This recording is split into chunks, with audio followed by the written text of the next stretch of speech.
Now in today's video, we're going to take a look at my top transfer targets ahead of game week 4. Of course, we're going to be discussing whether or not to buy Alexander Isak, is he a potential trap? And of course, discussing the best midfield replacements for Saar and overall the best midfielders to be bringing in the game right now, as it doesn't seem like anybody has a real clue on the best ones to select. So let's go and dive into it. Now, of course, before we dive into today's video, if you do enjoy any of the content that you see on the channel, please be sure to like, comment, and subscribe, as we are ridiculously close to hitting 18,000 subscribers, and it would be absolutely immense if, of course, you could help us achieve another milestone on this channel. Starting off today's video, as I always do with the who to buy videos, I like to take a look at the 11FI data, see game weeks where, of course, I maybe be a little bit light in terms of defense, or, of course, those weeks where sides are looking really, really good for their projected goal numbers. Of course, you're going to go and check out their website. There is a link in the description to it. So let's start off first with the clean sheet numbers then. Arsenal look like a pretty decent bet, obviously, to be going and bringing in their players regardless, to be honest. Game week 4, obviously, quite good. Game week 5 and 6, a little bit more difficult, but it is the game week 7 where we are seeing a big fixture turn for Arsenal. I do feel if, like, Gabriel pops up with a goal in game week 4 to 6, he very much could have a few price rises on his hands. So if you are looking to invest in that Arsenal defence, or maybe you're on a wild card this week, I definitely think picking them up early could be very, very beneficial. Liverpool, the next two, obviously standouts for them. So if you wanted to go for Virgil van Dijk, or you've got Virgil van Dijk, probably hold him for the next two. Then, of course, look to make that switch to Gabriel in game week 7. Chelsea, their numbers stay pretty consistent. So if you've obviously picked up a Sanchez, you've got a Tosin, you've got a Chalobah, they should still be pretty good value over the next few weeks. So no real ideal reason to potentially go and rush them out. I think maybe a pick like Dan Burn could also be pretty decent from Newcastle with some good numbers there. Villa have some good fixtures, but I just don't think anybody can trust them. And there hasn't been any kind of standout DEFCON beasts within their back line. So again, probably wouldn't look at it. If maybe you were in the market for a goalkeeper, Bizot at 4.5, who now is going to be their first choice goalkeeper, could be a potential option. But I think if you're going to look for a cheap defence to target, it probably would be 7 and 8 with, of course, Bournemouth and Crystal Palace. Bournemouth have got, Senesi, who's an absolute DEFCON beast, and definitely a player I would be looking to try and bring into my own side, whether I'm on a wild card or if I'm in the market for a cheap defender. He would instantly be my first choice in that regard.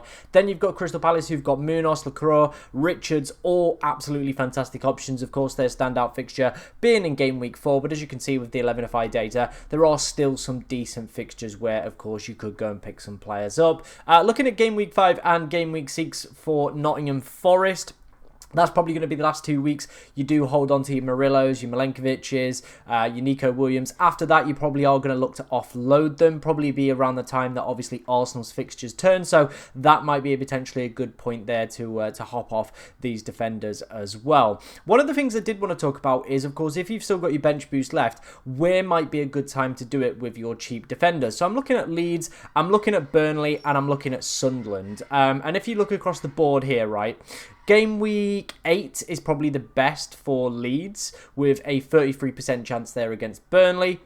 Looking at Burnley, you've probably got game week 5 and game week 8 as potential bench boost weeks, if of course you've got Dubravka and Estev. And then if you picked up any of the Sunderland cheap boys as well, game week 8 for their potential fixture here with a 25% chance. So I think there's some opportunities for bench boosts over the next few weeks. Like I said, game week 5 or game week 8 looking very, very likely, where if I was to bench boost, will probably be in one of these 2 weeks, as obviously my cheap players have actually decent numbers for that period as they're facing off against each other. So I don't mind them as potential numbers there. Let's take a look then at the projected goals for the next 6 game weeks then. We're seeing Liverpool obviously top the charts with their great fixture against Burnley in game week 4. Game week 5 up against Everton, then Crystal Palace. So decent fixtures across the board there for Liverpool. So Mohamed Salah, probably going to be most people's captains for this week. I wouldn't put it past it. I understand why a lot of people are buying into the Liverpool attack as well.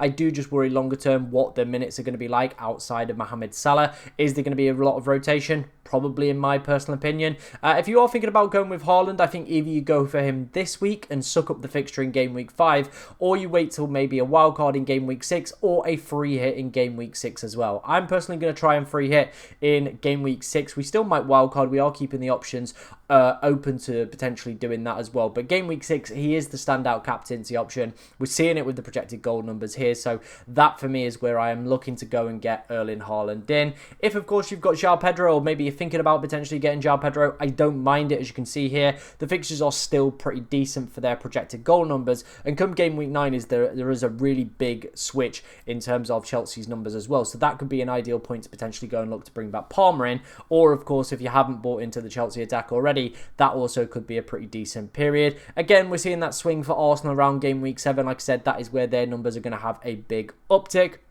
So I definitely think a lot of people are going to be looking at Gyökeres, maybe Saka if he's back there.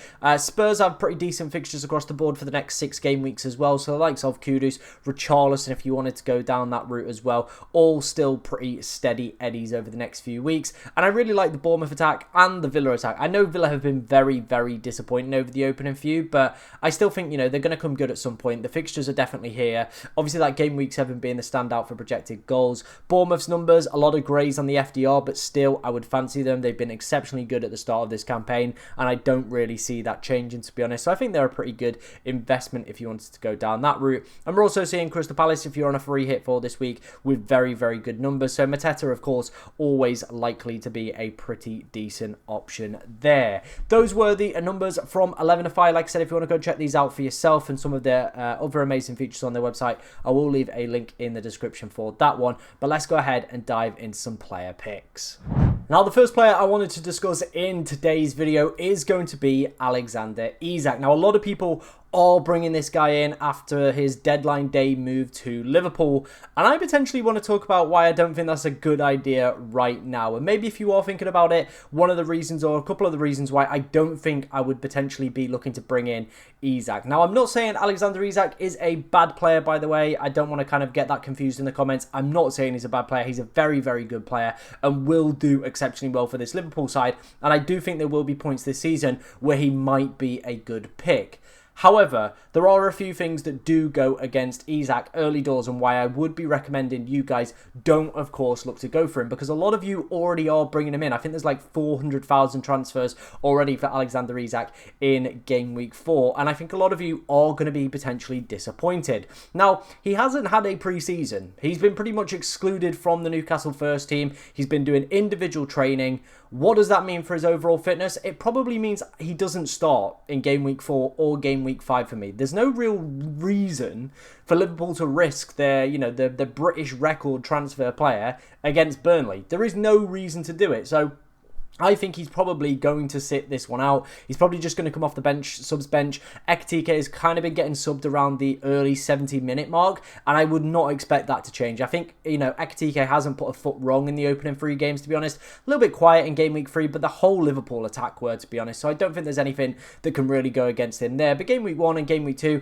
very, very good. So I don't see him all of a sudden being dropped for Alexander Isak, like I said, who hasn't been in, obviously, team training for Newcastle, hasn't had a real proper pre-season, and hasn't actually spent any time with the Liverpool squad either. Obviously, the deadline ended and he was already away with internationals with Sweden. So he's not, he's going to come back. He's going to have to adapt. He's going to have to learn the system that, of course, Slot wants him to play. And I don't think they're just going to chuck him in straight from the start. Like I said, it is probably going to be dribs and drabs at the start. It's going to be some substitute appearances. Of course, Champions League as well starts after game week 4 as well. So you might see him potentially feature in those games. You might see him, start to come off the bench a little bit more, or maybe he comes off the bench against Burnley, starts the Champions League game. I just think at the moment there's still a lot of unknowns, and I would rather not pay 10.4 million for a player that I'm not 100% guaranteed is going to start the next 3 fixtures. I just don't think that is good logic to, of course, have within your side. The other thing I want to mention, of course, we all know he's an absolutely fantastic player. You can see that with the stats that he put up last season, just unbelievable numbers. But we've got to remember, this guy isn't going to have penalties at Liverpool. It is going to be Mohamed Salah. It's still going to be Mohamed Salah. And it's not a case of where, well, Salah comes off early. That's not the case. Salah plays full 90 minutes. So even if Liverpool get a penalty late on, you still feel like Mohamed Salah is going to be the top pick. Really, he is going to be the top pick. Like, that's just simple. That is the way to go. And yeah, easy as that. Like, I just think, why would you select a 10.4 million player that isn't on penalties, doesn't have guaranteed minutes at the start of the season? It just doesn't feel like an optimal move for me right now. Now, where Isak might become an option is, of course, when Mohamed Salah does disappear for AFCON. That would probably mean he becomes the first choice penalty taker, if, of course, he is starting games. And that might be the period where we look at Alexander Isak. But for me right now, I think we do have to give it a few more game weeks. Probably, I would say, up to the next international break. We have a good amount of European football there, where of course we can start to see, how Liverpool are functioning as a side, what the rotation is looking like, and if Isak has, maybe taken some penalty share off Mohamed Salah, or his goal share is still pretty decent, that is of course going to be worth us potentially taking a look at him. Because right now, I just don't see the value in spending 10.4 million on a striker who I can't guarantee his minutes, and I can't guarantee his on penalties. So for me right now, he is a little bit of an avoid. Now, a lot of FPL managers were looking to bring in Saar for this game week, or already made that move in game week 3. And I do feel like a lot of people are in the market for a midfielder this week, and people aren't really sure who's the best one to select. So what I've done here is taken a look at the top names that are, the most transferred in, or of course I've seen in other FPL content creators videos, or that I've seen kind of just being discussed as potential options on Twitter, and kind of give you my overall thoughts and kind of views on where I would probably place my money.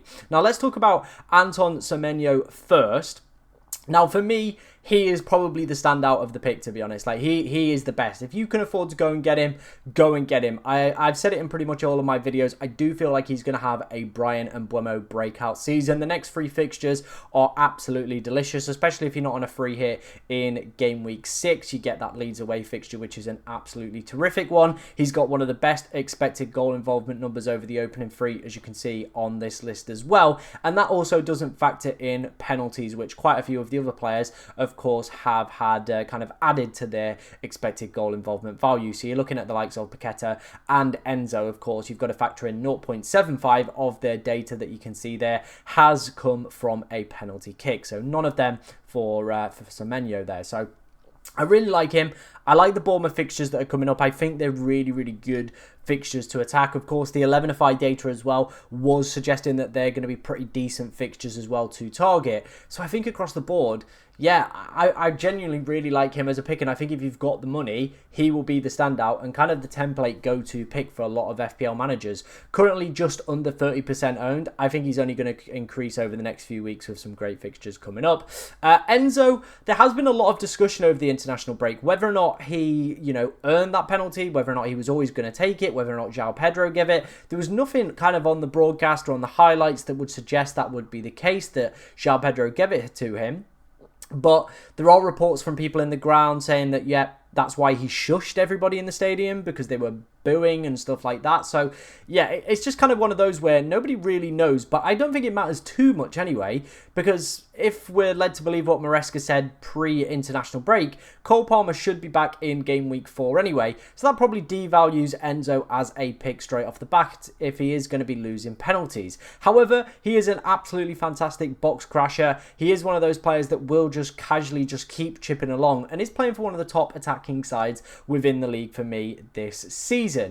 But would I want to pay 6.6 million for that? I don't know. I do think there might be better picks overall. And if his penalties aren't secure long term, and Palmer is a little bit more of a long term injury doubt, I would need some confirmation that he is, of course, going to be that first choice penalty taker when, of course, Cole Palmer isn't fit and available. But he is taking some set pieces, so that might potentially boost him up in some people's minds as well. It does boost him up in my mind, especially with the way that Chelsea are approaching set pieces this season. They've employed one of Brentford's set piece coaches from last year. If you know anything about Brentford, they are very, very meticulous in the way that they approach set pieces. That is why pretty much they've appointed their set piece head coach last season as their manager, because of the way that they're very meticulous, the way that they like to approach them. And we're seeing it with a lot of other clubs as well. And Chelsea, you're already seeing an advantage in the first few weeks. They are very, very much scoring a lot of opportunities and getting a lot of goals from set piece share. So if Enzo's on some of them, might not be a bad option in that regard anyway.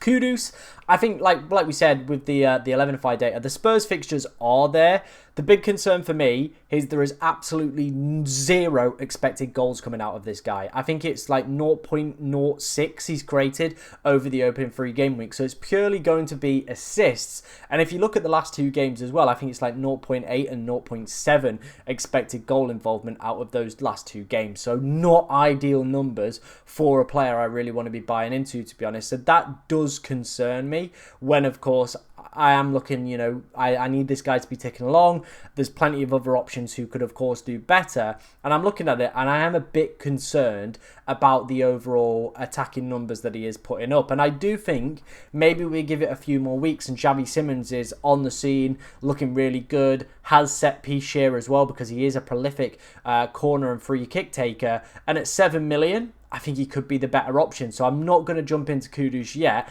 I want to wait and see what Xavi Simons has, kind of his impact on the Premier League, his impact on set piece share as well. And that might be the option that I actually end up going for. Reinders, I still think is a pretty steady Eddie. I think with Gundogan leaving, the injuries to Cherki and Foden just not quite being at the races, probably means his minutes are going to be secure. Of course, though, his standout fixture was in game week 1. He hasn't really done anything since those weeks, but I still think getting a City attacker for 5.7 million with minutes probably looking more secure right now, I do feel like is still a pretty decent investment across the board. Jack Grealish has been absolutely smashing it, and we spoke obviously about him earlier in the week in our first Who to Buy video. And I said to you guys, look, I think Grealish is a fantastic player. I think he's one of those players that maybe will do better at an Everton or like an Aston Villa where he can be the star man. He can be the centre of attention. He's not just another number kind of within the squad, which he was at times for Manchester City. He's got that free reign. David Moyes trusts him. And I do think he can be one of those players that could be very, very explosive this season. Now, is this the ideal hop-on point with Villa and Liverpool up next? Probably not. I want to maybe give him a few more weeks, see if he can potentially, you know, start to chip away with some goals, start to potentially put some underlying data into that bracket as well before I do go and fully commit into this guy. But we might be looking at the Grealish of old here, ladies and gentlemen. So do keep this one very much an option. And he is currently the most transferred in player, so a lot of people are buying back into the Jack Grealish hype right now. And he could be one of those players that does, of course, just tick along very, very nicely for 6.7 million. Dewsbury Hall as well at 5 million. Probably the standout pick within that bracket, really, isn't it? There's some set piece share. Of course, 2 goal involvements against Wolves. Now, Wolves are a pretty poor side. I definitely think they're going to be right down there. So I would say, of course, maybe take every result that, you know, somebody plays against Wolves with a bit of pinch of salt and maybe look at, you know, more longer term data and whether or not he's going to continue to still be a good pick. But for 5 million, I really like it. I think it's a good pick. Same with Josh King at 4.5. He's the best enabler. And if maybe you've got a couple transfers built up, maybe you're in a position where you've got free transfers, or maybe you're on a wild card, or maybe, of course, you are looking at, you know, potential double change and investing a little bit more money into the attack. Maybe you've got Gui, you've got to get him out. You don't want, obviously, triple Chelsea. I think King could be that ideal person to bring in, then maybe kind of redistribute the funds. Maybe you want to go and get a more premium defender like a Gabriel and Munoz over the next few weeks.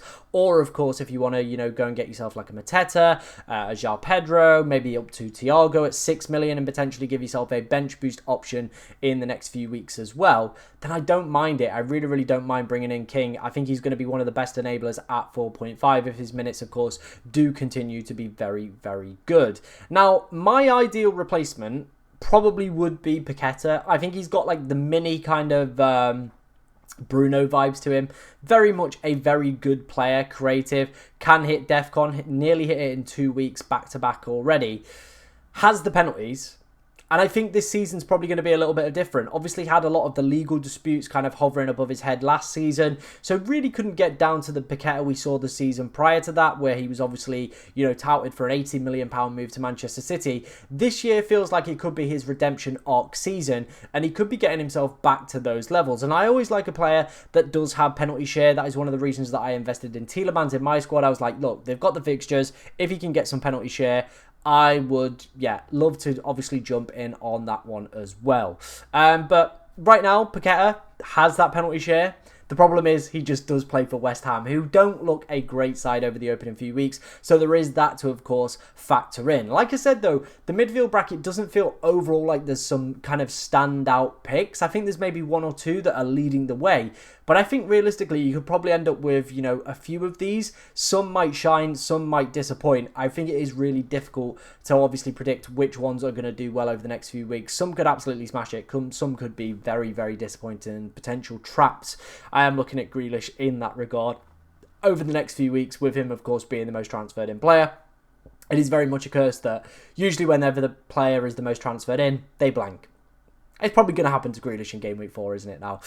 Those were my midfield picks and overall the who to buy video for Game Week 4. Of course, if you did enjoy today's video, make sure you're hitting that like button and subscribe button for more FPL content. And yeah, the best of luck for Game Week 4.